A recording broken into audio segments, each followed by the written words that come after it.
কামাই করা। অনেকে ইসলামিক চ্যানেল ওপেন করেন, আলেমন আমাদের আলোচনাগুলোকে লেকচারগুলোতে আপলোড দেন, অনেক কিছু আপলোড করেন এবং প্রচুর পরিমাণ ভিউয়ার তিনি টানার চেষ্টা করেন, সাবস্ক্রাইবার টানার চেষ্টা করেন। এরপরে তিনি অ্যাডসেন্সের মাধ্যমে প্রচুর পরিমাণ টাকা কামাই করেন।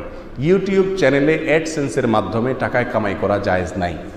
কেন জায়েজ নাই? তার কারণ হলো ইউটিউবের চ্যানেলে আপনি যদি অ্যাডসেন্স অপশন ওপেন করেন তাহলে সেক্ষেত্রে ইউটিউব কর্তৃপক্ষ বা সংশ্লিষ্ট কর্তৃপক্ষ যে অ্যাডভার্টাইজগুলো দিবে এই সব অ্যাডভার্টাইজ বৈধ অ্যাডভার্টাইজ না। এখানে নারীর দেহ প্রদর্শিত হবে, এখানে মিউজিক আসতে পারে, এখানে হারাম জিনিসে অ্যাডভার্টাইজ হতে পারে। আপনার চ্যানেলের মাধ্যমে আপনি হারাম অ্যাডভার্টাইজে সহায়তা করলেন। আল্লাহ বলেছেন তাআওয়ানু আলাল বিররি ওয়াত তাকওয়া ওয়া লা তাআওয়ানু আলাল ইসমি ওয়াল উদওয়ান। অন্যায়ের কাজে সহযোগিতা করা অন্যায় কাজ করা সমান। বিধায় আপনার চ্যানেলে এই অ্যাডসেন্সের অপশন ওপেন করার মাধ্যমে অনেক হারামের প্রচার আপনি করছেন।